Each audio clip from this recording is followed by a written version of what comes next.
Hey, I'm Colton Lindsay, financially free by the age of 32, and today my team's got some videos from Jay Shetty set up. I remember the first time that I heard Jay speak and I had a chance to meet him in Salt Lake City, Utah. Absolutely extraordinary dude. So let's go ahead. Absolutely extraordinary dude. So let's go ahead and see what videos we've got set up today. If alcohol wasn't a thing and you I've invented this drink that is going to make you either really happy or really aggressive or really stupid, and we're going to just sell it to the masses, people will be like, nah, mate, keep your funky juice. Like, we don't want that. That sounds terrible. And it's one of those things, because it is so socially acceptable, the addiction side of it, the bad sides of it, really do fly under the radar. I completely agree with what Tom is saying right here, in the sense that alcohol, when I was younger, I loved it because I could get blitzed out of my mind and I could forget about all of the misery that I had in my life. But what I found out is it kills my energy. And when I step back from it, I'm thinking, well, why would I put so much of my life at risk by getting hammered or wasted? And I know that the excuse is because I talk to my homies all the time about this. Well, I don't drink unless it's socially. You know what I mean? I'm out, like, dude, why even have to do it socially? Why can't you just have a soda water and a ginger ale or whatever the fuck it is? Why do that? Because it really is funky. It alternates the thought. It slows you down. It fogs you up. It is a depressant in your body. And it's absolutely horrible for the body and heart disease in the long run. So, look, I don't know what the point of this video is except for alcohol. I don't recommend it, which is crazy because I used to love alcohol. What's the best relationship advice you've ever heard?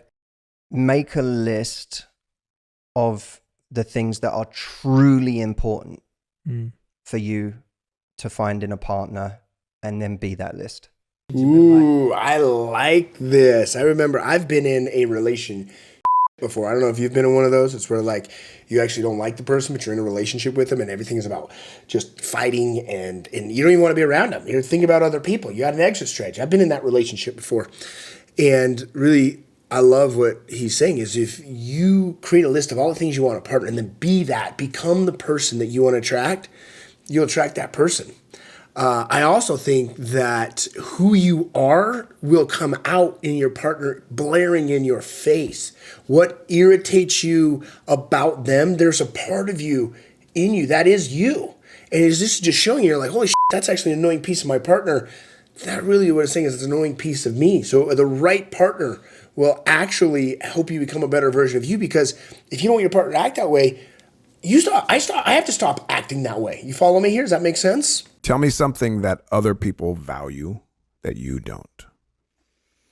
I'd say it's probably being understood. I'm okay with being misunderstood. Oh. Wow. I just think it's the reality. I just don't think you will ever be understood by everyone. And so it's okay. Like, I don't value being understood anymore. I love that. I used to love being understood. I want to take that as a superpower. Look, that's probably the first time I ever heard that. I think it's a great idea because I think especially in a relationship, one of the things that people want from the person is to be seen, heard, to be understood. Men, they want to be praised. They want their woman playful and open, and they want to be completely treated like the hero with their freedom. And we want to be heard oftentimes from our perception. But what if, here's what I found in my own relationship, is if I stop trying to get myself understood and I just seek to understand her, then I get understood. It's the weirdest thing. So if I get it, what he's saying. I never even thought of it that way. It's pretty selfish when we want to be understood and heard so loud that we silence those around us and we push them down to breathe ourselves up, so to speak. I love what he said. He was a monk too. We always look at jealousy as a negative thing. If we see a jealous person, we say, oh, they're toxic. Stay away from them. That's negative behavior. Maybe it's gossip based. And what I've learned to realize over time is that jealousy can actually show you what you want to pursue. But at the same time, that only works by limiting your options. So you could also just be jealous of everyone because you want to be everything. But if you actually discover your strengths and your skills, you start to realize that that's reachable. I can do that.